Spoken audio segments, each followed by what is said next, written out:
পুঁটি কত পুঁটি উঠেছে।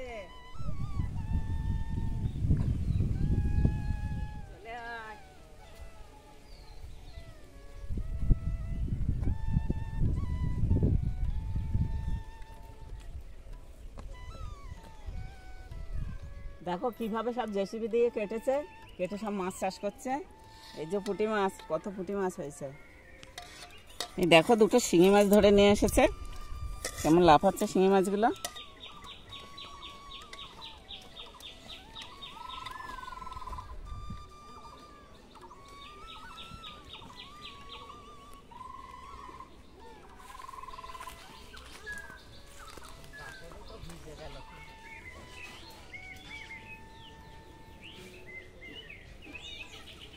মাছে পিঁপড়ে ভরে গেছে, এই পিঁপড়েগুলো খুব কামড়ায়।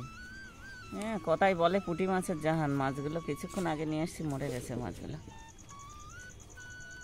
মাছগুলো একটু এনে রেখে দিয়েছে, এই পিঁপড়েগুলো মাছে ভরে গেছে।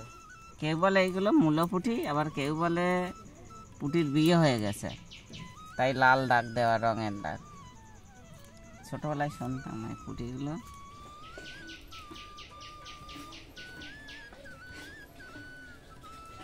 ওই যে মাঠে থেকে পেঁয়াজ আনা হয়েছিল, এর আগে একদিন মাছ আনা হয়েছিল, রান্না হয়েছিল। আর এই যে আজকের এই পেঁয়াজগুলো পুঁটি মাছ দিয়ে রান্না হবে।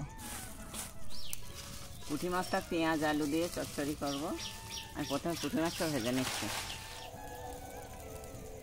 লবণ মাখিয়ে নেব, হলুদ,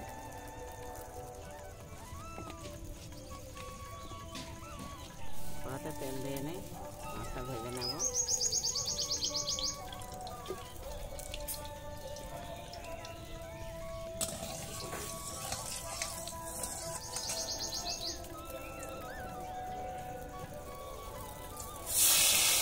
আজকে আমি আম পাতার জালে রান্না করছি, পুঁটি মাছ চচ্চড়ি আম পাতার জালে।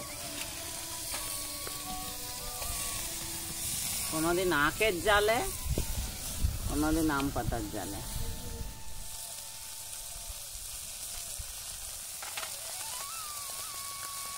এরকম ভাজা পুঁটি মাছ পান্তা ভাতে খুব ভালো লাগে। ছোটবেলায় খেতাম, পুকুরে চিংড়ি মাছ, পুঁটি মাছ টাটকা পুকুর থেকে তুলে ভেজে আদা রসুন লঙ্কা একসাথে বেটে নেব।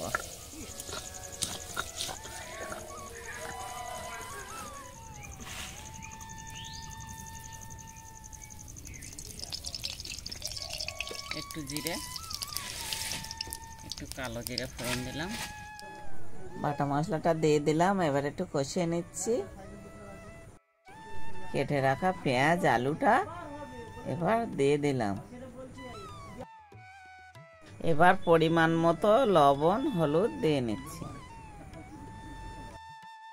পেঁয়াজ আলুটা এখন একটু কষিয়ে নেব। ব্যাস কষিয়ে নিলাম। এবারে আমি জল দিয়ে দেবো, জল দিয়ে নিচ্ছি। এখন একটু নেড়ে চেড়ে ঢাকা দিয়ে দেবো। ঝোলটা ফুটে উঠলে মাছ দিয়ে দেবো। তখন কাঁচা লঙ্কাটাই মশলার সাথেই বেটে নিয়েছিলাম।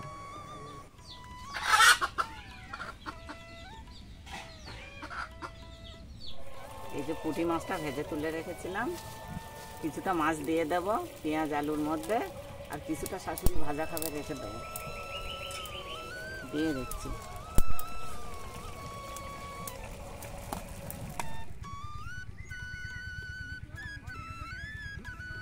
পেঁয়াজ আলু তো খুব ভালো লাগবে, পুঁটি মাছ পেঁয়াজ আলু। রান্না হয়ে গেছে, ওমা খাবে, চলে এসো।